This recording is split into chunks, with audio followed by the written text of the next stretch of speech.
Hello साथियों, नमस्कार। मेरा नाम बिमला पाल।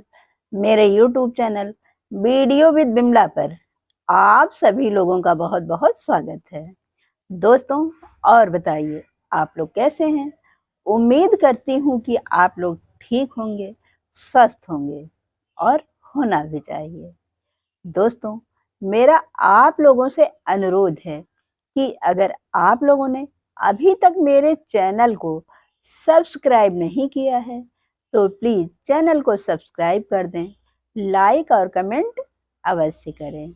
और जो लोग चैनल को सब्सक्राइब कर चुके हैं उनसे मेरा यह अनुरोध है कि वीडियो को लोगों में शेयर अवश्य करें।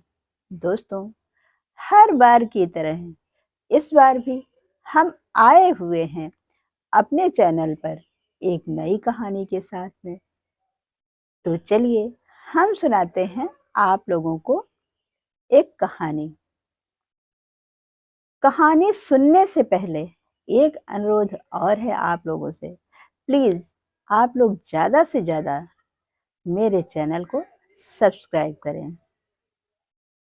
दोस्तों, है यह कहानी एक लड़की की, जो कि वह दूध बेचने के लिए हर सुबह गांव के बाजार में जाया करती थी।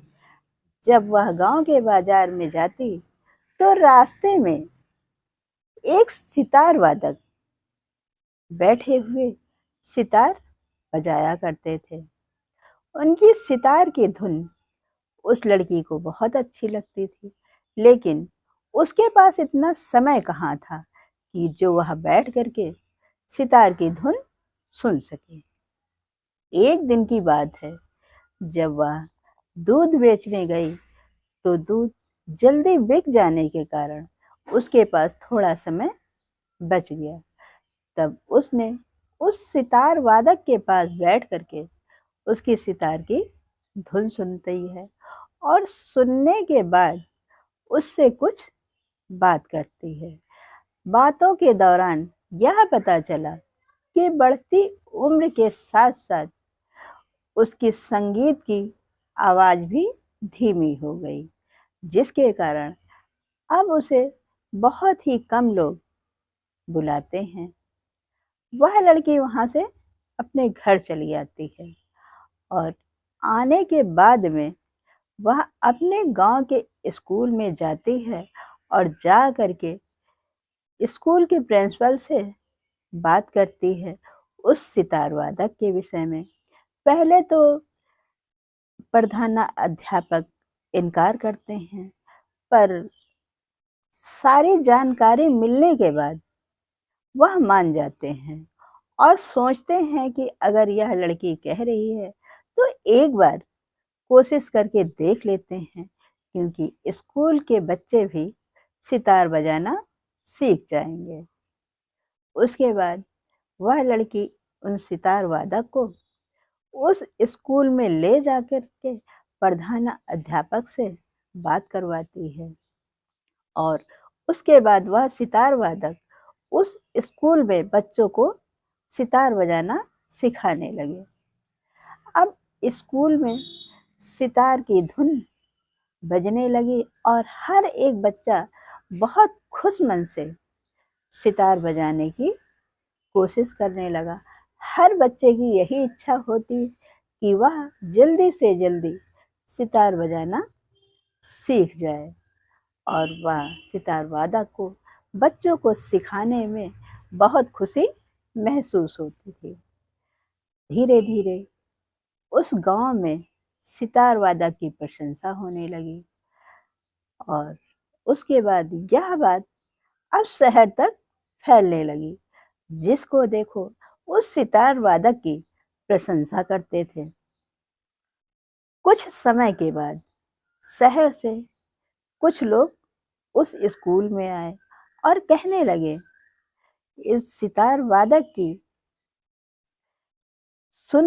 बातें सुन करके मैं उनसे मिलने के लिए आया हूँ, क्योंकि यह बहुत बड़े सितार वादक थे, पर बढ़ती उम्र के साथ साथ इनकी सितार की जो धुनी थी धीरे धीरे कम हो गई और आँखों की रोशनी की वजह से लोग इनको पूछना कम कर दिए। पर मैं चाहता हूँ कि आप कुछ दिनों के लिए शहर में आ करके अपने सितार का एक प्रोग्राम करिए।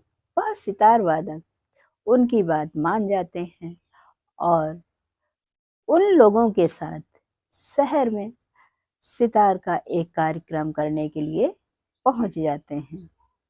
दोस्तों, यह रही एक छोटी सी कहानी। इस कहानी से हमें यह सीख मिलती है कि किस तरह से वह दूध बेचने वाली लड़की ने किसी सितार वादक की योजना बना करके उनको अपनी पुरानी जिंदगी में वापस ला दिया। अब उन सितार वादक की हर जगह प्रशंसा होने लगी। दोस्तों, किसी का हुनर कभी कम नहीं होता। सिर्फ होता क्या है कि समय के साथ साथ इंसान के हुनर की पहचान लोग एज बढ़ने के हिसाब से कम कर देते हैं, जबकि ऐसा नहीं होना चाहिए। उस लड़की ने किस तरह से उन सितार वादक को एक नया जीवन दिया और उनकी पहचान वापस दिलाई। दोस्तों, यह रही कहानी। इस कहानी को आप ज़्यादा से ज़्यादा लोगों में शेयर करिएगा और कहानी कैसी लगी आप लोग कमेंट के माध्यम से अवश्य बताइएगा। हम फिर मिलते हैं आप लोगों से अपनी अगली वीडियो में। तब तक के लिए नमस्कार। जय हिंद, जय भारत।